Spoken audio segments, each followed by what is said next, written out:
It's hard to believe, but we are 2 weeks, as of today, 2 weeks removed from a presidential election that I've been looking forward to for just about 4 years. If you guys have been around the channel for a while, you would know I started in earnest. What was it, in like August of 2020? But yeah, in on and around the time the Summer of Love was really kicking up. And yeah, for the first couple of years of my channel, arguably, everything prior to, I think, the Depp Heard trial, that was about when things started to change and I started to branch out a little bit, but I used to exclusively do politics. Now, I still watch, follow, and report on things from time to time. It's just over this past couple of years, it's really been kind of lackadaisical. It's been rather boring. It is more or less just all led up to this event that we are all going to experience in 2 weeks' time, and well, it's been a foregone conclusion, as far as I could tell from even back then, and now we're getting to a point where we might, even with all the nonsense that is very likely to happen, my burst pipes, my closed down voting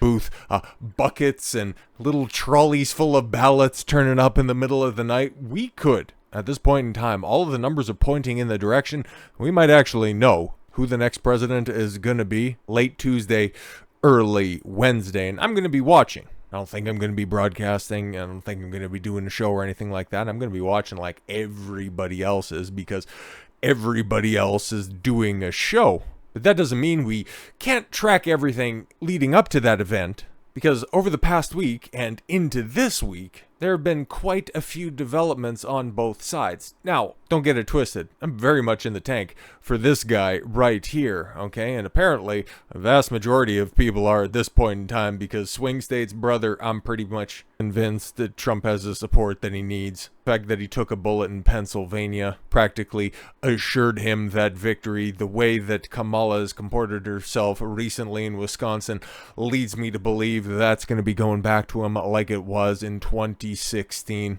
Arizona very likely will have its head back out of its ass, and as for the rest of the eastern seaboard, it's pretty much going to be going red, because recently they had to deal with hurricanes and a federal government that was nowhere to be found. But even though, and over the past 4 years that I've been riding the Trump train publicly, privately for a lot longer than that, it doesn't mean that we can't take a look at both sides of this. And in fact, right there on my old left titty, okay, I'm sporting Vice President's favorite rapper, the one she used to bump back in the late 70s when she was in college, right? The fact that on Sunday they put out this tweet recreating history, just showing you that meme magic is once again taking over this election, that ends up serving as the de facto October surprise, because there's no laptop from hell. That, of course, this is all, the next 2 weeks notwithstanding. No laptop from hell, no pussy tape or anything like that. It's just a simple fact that Kamala Harris is just not that popular. Everybody's dunking on her. I mean, they're making the obvious comparisons where it's like, you did it again.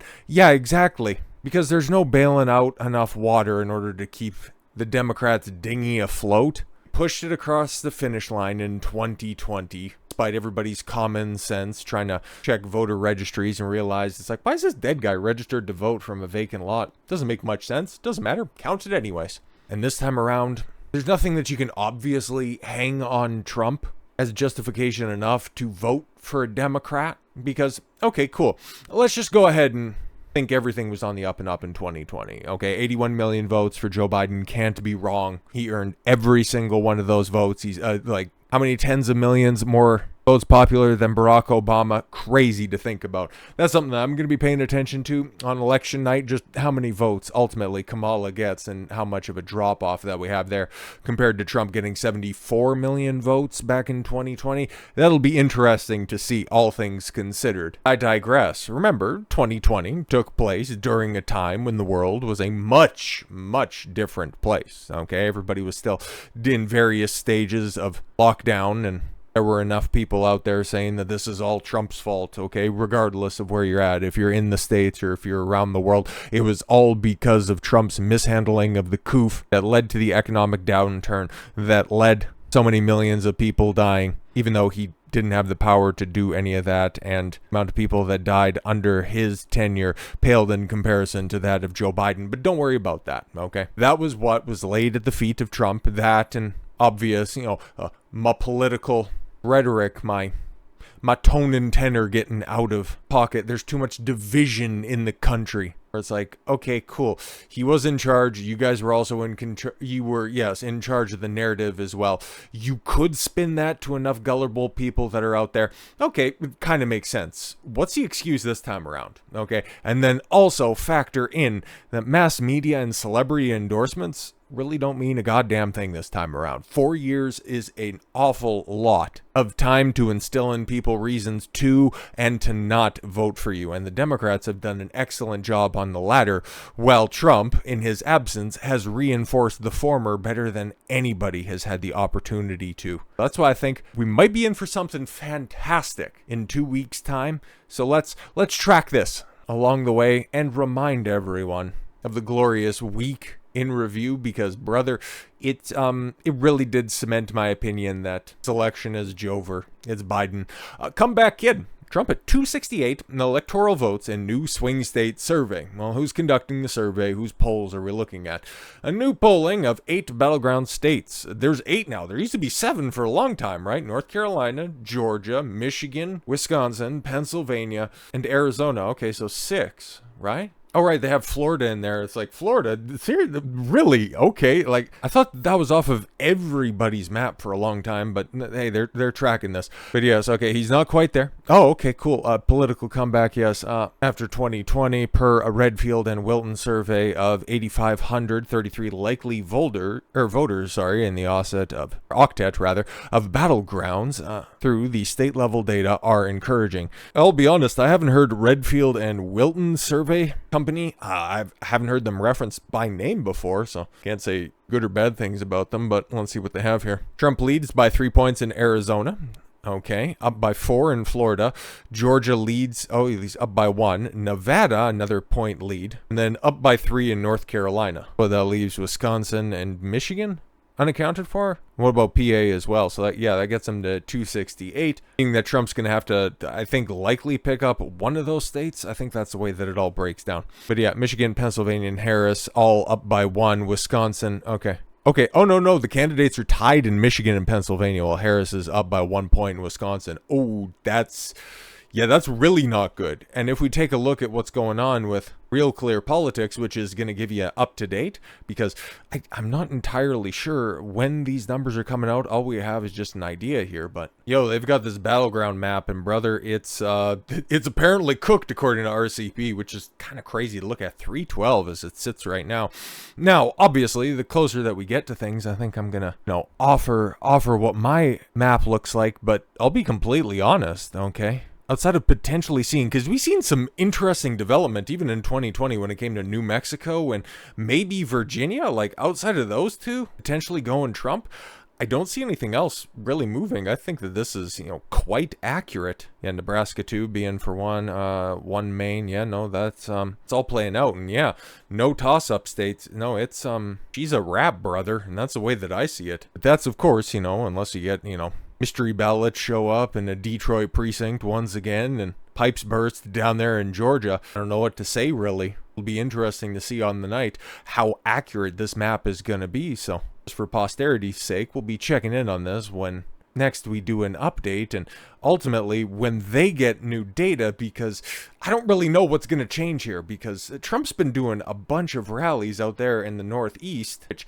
might move New York a little bit. I still don't think it's going to go for Trump, obviously. In California, the fact that he had over 100,000 people turn out in Coachella, that's awfully good. That is really good, but it's still California. You've got to reconcile Los Angeles, San Francisco, and the rest of those crazy places. For as much as the tech bros have come out and went, you know what, Trump's kind of based, you've got the rest of the state that is very much not dealing in reality. They, in fact, look over and see Kamala Harris getting her career ended on Fox News, and are still trying to simp for her, because over this past week, bro, it's very interesting, right? Because both sides have really up their interview game. It's funny to see, and we'll check in with Trump here. He's doing a much more on the ground and on the street approach to interacting with potential voters. Meanwhile, Kamala's just sticking within the confines of the mass media operandus. And she's failing, because this Fox News interview, okay, it's about a half an hour long, and it got hard wrapped up because apparently a couple of her handlers in the background were like, "No, this ain't working. We got to get the hell out of here. We've got to try to mitigate as much damage as possible," because I've listened to the entire thing, and I will go ahead and simply spare you the embarrassment that she had for herself. Long story short, she just got increasingly more agitated as the interview went on, and all of her answers basically boiled down to the one that ended her campaign right here. The people tell the country is on the wrong track. They say the country is on the wrong track. If it's on the wrong track, that track follows 3.5 years of you being vice president and President Biden being president. That is what they're saying, 79% of them. Why are they saying that? If you're turning the page, you've been in office for 3.5 years. And Donald Trump has been running for office. But you've been... You've been in charge for 3.5 years. How can you have a campaign slogan that reads like you're the person to bolster and bring in a new regime? How do you reconcile that? Donald Trump is running for office. Congratulations. You're vocalizing the opinion of every orange man bad NPC that is out there. It's so fantastic to finally get the insight of somebody who has no internal monologue. Just whatever she thinks gets vocalized in that moment in an incredibly nasally entitled intonation.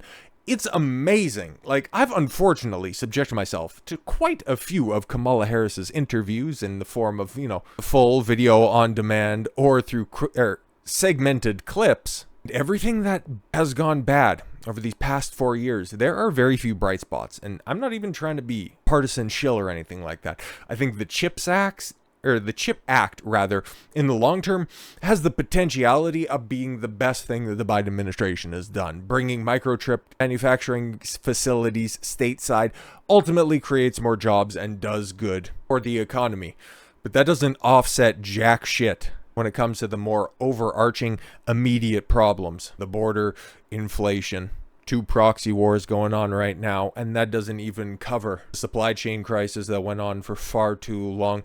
East Palestine, train derailment. Oh, remember that little thing? Oh yeah, and then of course the 13 armed forces, men and women, that were killed in that Afghanistan withdrawal debacle. And I know I'm forgetting quite a few other disasters, and we can put Kamala's campaign in there as well, because that is just as catastrophic. But we got a couple more seconds that really just drives home the fact that outside of simply blaming everybody else for her and her administration's downfalls, shortcomings, he doesn't have answers. He just has an orange scarecrow out in the field to go, "You're to blame for the fact that I'm incompetent, that I'm a DEI hire, that I lack the requisite experience to hold the position that I have now and have always had in my political career." The person holding the office. Come on. Madam You Vice and I President. both know what I'm talking about. You and I both know what I'm talking about. I actually don't. What are you talking about? What I'm talking about. Oof. Oh my God. See, and that is a classic example of somebody who could just go ahead and say any vacuous thing, and the person sitting across from them can be as completely and totally befuddled as possible, and they, instead of instigating an awkward moment, will just look them dead in the eye and just go, "Yep, okay," nod their head, and then just move along to the next thing. Because could you imagine, right? You're being held accountable. Let's say you have a screw up at work or something like that, and you have to take accountability for it, but you blame it on somebody who hasn't worked at your company about 5 years now. That's what Kamala's doing, okay? You've screwed up for 3.5 years. Why should people think that you're going to magically turn a new page? Because Donald Trump is running for office. And that's the best that Kamala could do last week, okay? Because she recently held a rally where she had a couple of college kids thrown out of it because they had the audacity to yell, "Christ is King." I wish I was joking. Christian students in Wisconsin speak out after Kamala Harris told them they were at the wrong rally. Interesting. pair of Christian students trolled by Kamala Harris and mercilessly mocked by the crowd at a rally at the University of Wisconsin-La Crosse last week insist that they were there for the right reasons. Grant Beth and Luke Polsky, both juniors at the school, told Fox and Friends Weekend that they felt persecuted akin to Jesus and his early followers after they shouted such things as Christ is King when the Democratic vice president and presidential candidates started talking about abortion rights. One of them said Harris even sarcastically waved to him and gave him an evil smirk as he held up the cross around his neck and pointed to her while being booted with his pal. I was pushed by an elderly woman. We were heckled at, we were cursed at, and we were mocked, and that's the biggest thing for me personally in reflection of the event. Jesus was mocked. His disciples were mocked, and that's okay. You're getting just maybe a little bit too hyperbolic and a little bit too big for your britches, but it ultimately negatively reflects poorly on Kamala, her positions, and her rallies. All you want to do is just simply talk about fetus deletus. Good for you. For more than just simple college kids, this election is about so much more. In public facing, I've seen some polls, can't really find any sources on them or anything to back it up, where abortion all of a sudden is the most important issue going into this election. And whenever they're asked in men on the street interviews, a lot of college girls feel like they should be voting for Kamala because they want to get out of jail free card for their poor reproductive decisions. And Orange Man bad because he's going to sign a federal abortion ban, which is just so stupid and doesn't reflect reality at all. But apparently that's the biggest issue, when in reality, most people, don't really care about that. They kind of care about more immediate problems, which is why I'm kind of thinking here, probably not in the short term, but by the end of the presidential term, Zachary Levi's comments about thousands of people in Hollywood are terrified to claim they support Donald Trump. I think that's going to end up being proven correctly. Because, there's probably not some people that are just, willing to slap on a MAGA hat and run down the street waving a Trump flag back and forth. I don't quite think that's going to be the case. There's probably just some people that are out there that look at what the Democrats are doing, might admit that, generally speaking, I voted for them in the past, but they've gone so radical, and that other guy over there, he's just, trying to make the country a better, more appealing place for people. I think I'll probably vote for him. I don't think that is specifically a Hollywood issue. It's more or less a wider societal thing, because here's the deal. The big reason I lost my job back in 2020, which I'm thankful for, I'm not bitter at all, I just use it as a point of reference, was because I'm a Trump supporter. I got saddled with terrible, zero upward mobility clients in my sales job who had contracted pricing, which, as a sales guy, you get paid on commission, right? But when a bulk of the goods that you're selling have a profit margin less than 5%, a lot of them are provided under cost, or because it's such a big contract that they work volume discounts on certain products that end up reflecting well back at head offices, but for the intermediary, right here, he just ends up getting screwed, driving, no word of a lie. So I would spend at any given time during a week, you're not supposed to be traveling like outside of general geographic area of the county. Like, you might go out 20, 30 kilometers, 20, 30 miles out to a hamlet, a village, a little industrial shop not that far away. I was spending 2 days out of the week, one day driving 7 hours round trip, and the other one was 6 hours round trip, and then also had to service the local facilities throughout the week as well, and it not affecting my paycheck at all whatsoever. And why did I get saddled with that? Because Don works hard, and because Don likes political candidates that don't necessarily fit with our corporate alignment. Headquarters in Minnesota. What the fuck do you think? But man, so I've got skin in this game. Like I've said before, and I've told you guys this story time and time again. I'm not trying to play the victim card. I'm not trying to get your sympathy or anything like that. I'm just trying to say that there are people that are out there that think the way that I do and think that they need to kowtow to the popular consensus and that they can just put their heads down long enough to go into that voting booth and then pull the lever for Trump, and nobody will be any of the wiser until they realize that there's more people that think like that, so that once they vocalize that can become normalized. Because the idea of going along with people that are so far removed from reality, that's going to be the norm. I don't think so, because that's something that Trump has done over these past couple of weeks, ever since, I would say, that one fateful July afternoon in Butler, Pennsylvania, He has very much started to ingratiate himself with everyday people. Just take a look at his surrogates out there on the campaign trail. Disaffected Democrats like Robert F. Kennedy Jr., Tulsi Gabbard, Zachary Levi out there in Hollywood, a couple of other actors, not exactly of the same star caliber the Democrats could get with the likes of Taylor Swift. Ooh, wow. She's done such wonders for Kamala, right? But outside of the college girls that were going to vote for Kamala regardless because she was a woman and it's a sisterhood uber alles, unless they're going to have big ballot harvesting drives on college campuses, do you think those broads even know when election day is, let alone how to turn out and cast their ballot? It's a lot of posturing for not a lot of results, as opposed to Trump, who instead of going on Fox News, which he makes regular appearances of, or on rather, not making that his specific and only campaign stops, he's going out there and interacting with the people. Recently, he was on the Full Send podcast for a third time or something like that. He was also on a Barstool Sports podcast. So to all of those Fuentes American First spurgs that are whining and complaining, thinking, oh, Trump gave up on his base, all he does is pander to the juice and minorities. I mean, bro, he just went on two of the biggest white boy channels that you can possibly get. And oh yeah, if you think that he's betrayed boomers, he was just talking with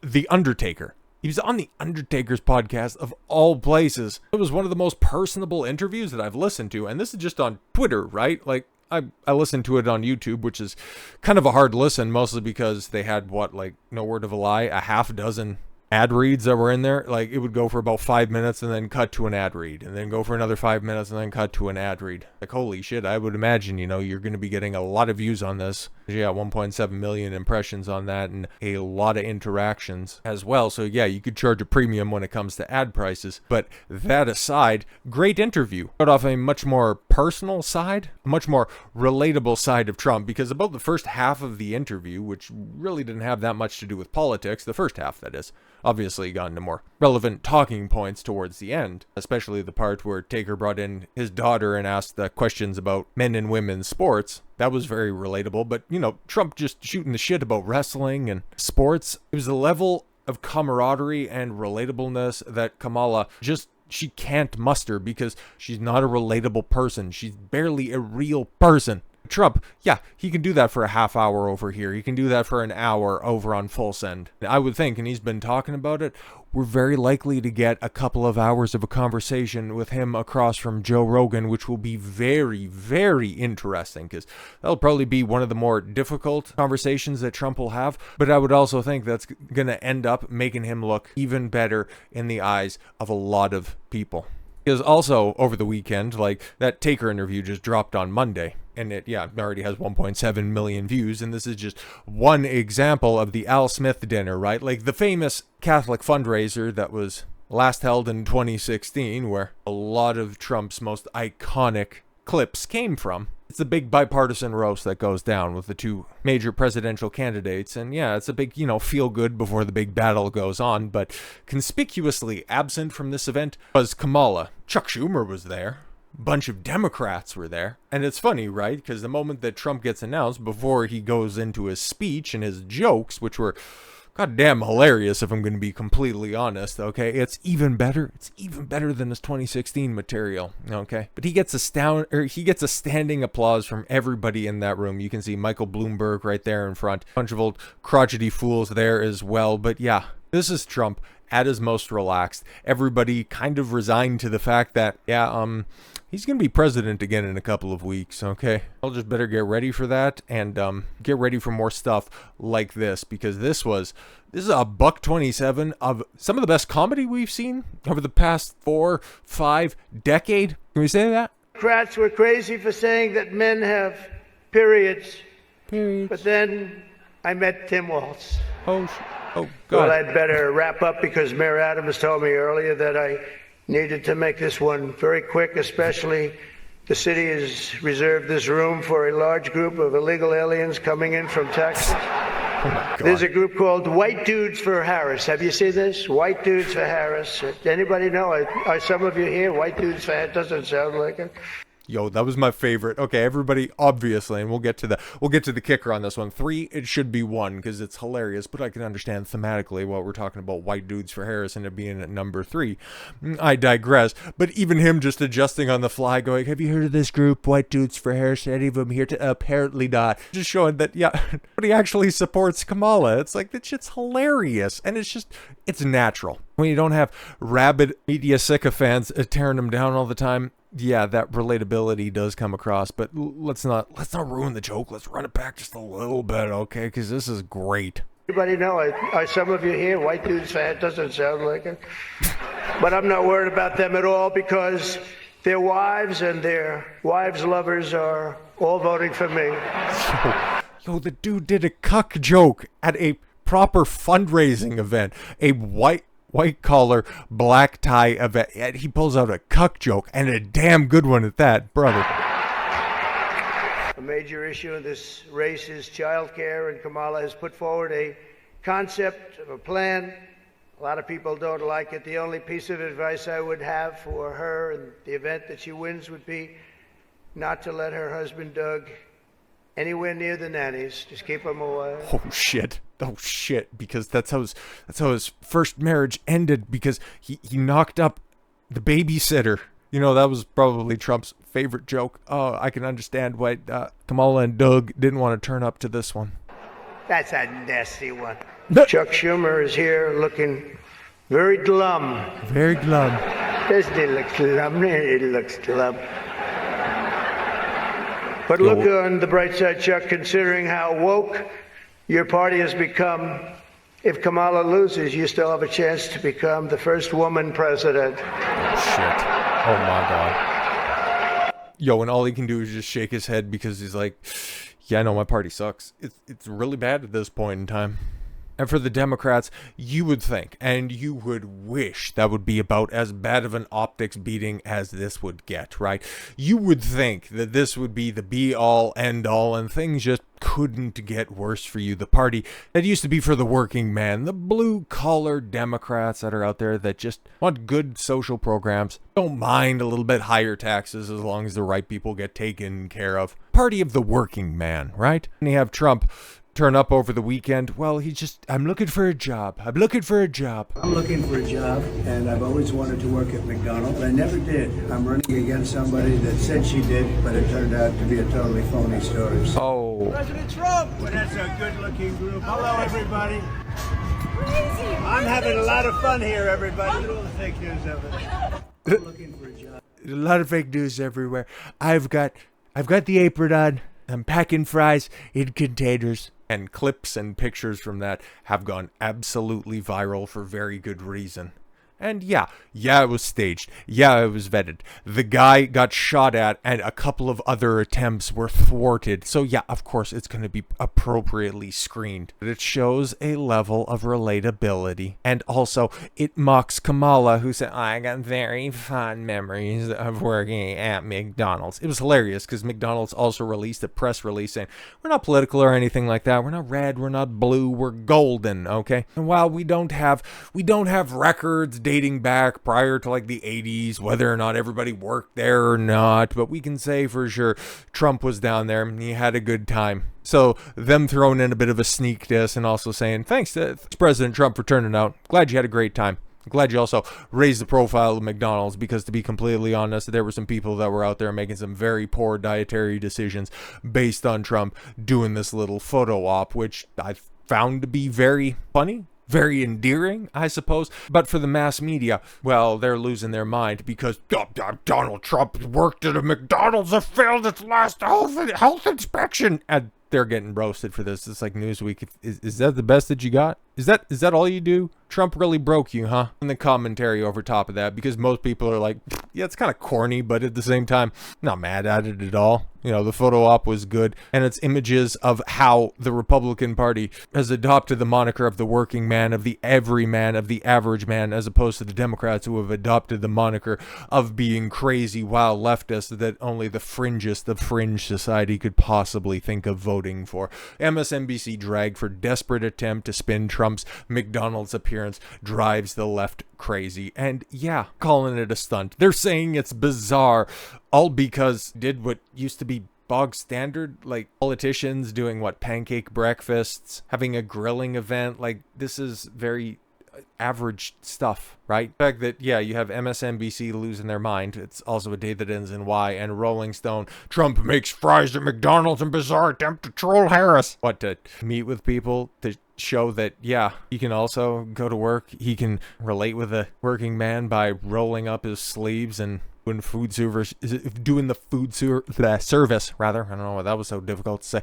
The food service jobs that most people did in their youth. Food service is one industry that I've never done. I would much rather, push a broom or something like that. And that was my first job, cleaning up a heavy-duty mechanic shop. And if Trump turned up with pokey stick and some garbage bags and started cleaning up a public park, would have the likes of MSNBC and Rolling Stone saying Trump turns up with a weapon and a way to discard the body in a strange attempt to take out Kamala Harris supporters. But at this point in time, the only people that are supporting Kamala Harris work at these decrepit institutions that don't matter at all whatsoever. They don't pierce the veil the way that Trump has since 2015. And in 2 weeks' time, we're going to see them absolutely lose their mind in ways that we have not yet seen. I don't know if it's going to catch them quite off guard the same way the 2016 did, but I still think in these next couple of weeks, we are quite likely to see wild stuff, and we'll be here every step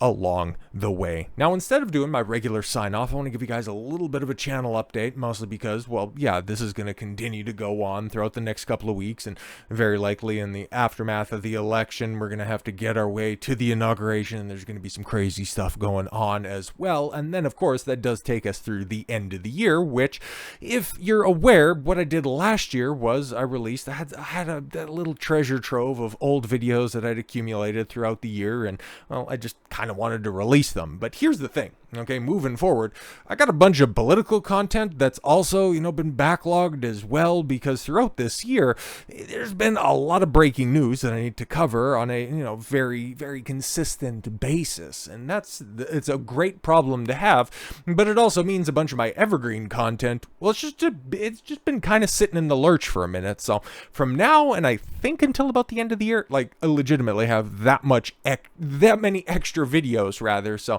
from now, yes, until the end of the year, I'm going to be putting out a fourth video, at least on YouTube. There are some that have accidentally leaked over on Rumble and potentially on Odyssey, but at least over on Rumble, I don't quite have the same back catalog. Sue me. It's very difficult to, schedule everything, move it all around, because that's the way that it's been for at least the year, and in some cases, some of those other videos, even longer than a year. So that's going to be fun to start cranking out a couple more videos. Well, at least one more video.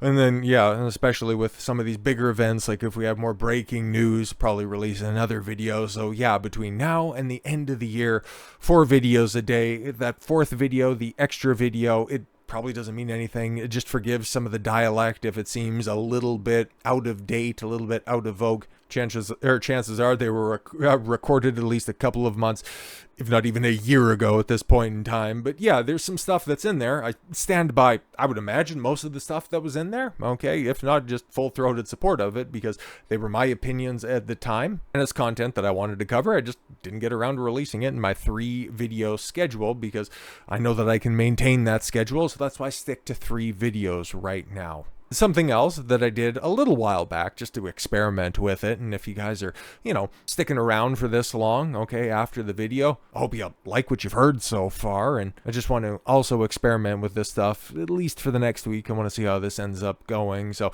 if you made it this long and you haven't considered, and I hate saying this stuff, but you know what, hey, just go along with it for a little while. So I'll just do these shout outs for the next week or so.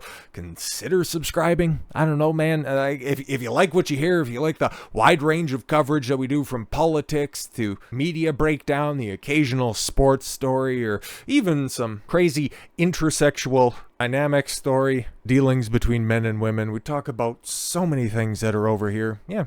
You want to be kept abreast of the goings on. 3 videos every single day, a schedule that I've kept to for now, yes, over 4 years. Started at the beginning of October in 2020. I've been going strong ever since. And if you are, and of course, I'm not putting out the pan or anything like that. I turned on memberships not that long ago. I think there's like 3 different levels that you had to set or something like that. It's like $2, $5, and $10 or something like that.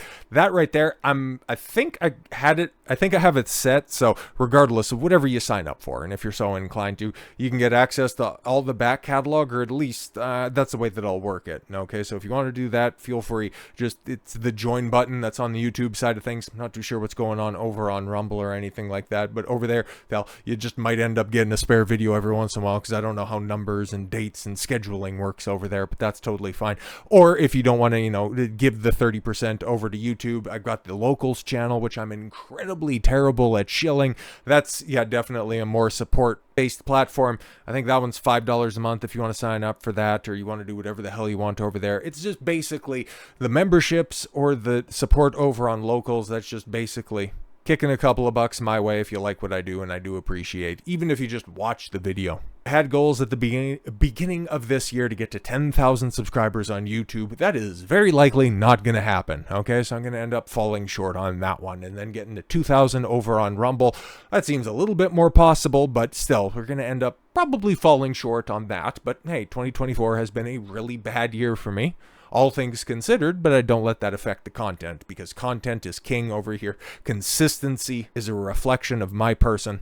I do this all for you guys. I want to make the world a better, more truthful, honest place. And by covering this a dearth of content, that's what I try to provide on a daily basis. So if you like what you see, considering hitting that subscribe button. If you want to take your support another step further, got the membership, got the locals over there. The locals link is, I do believe it's in the description.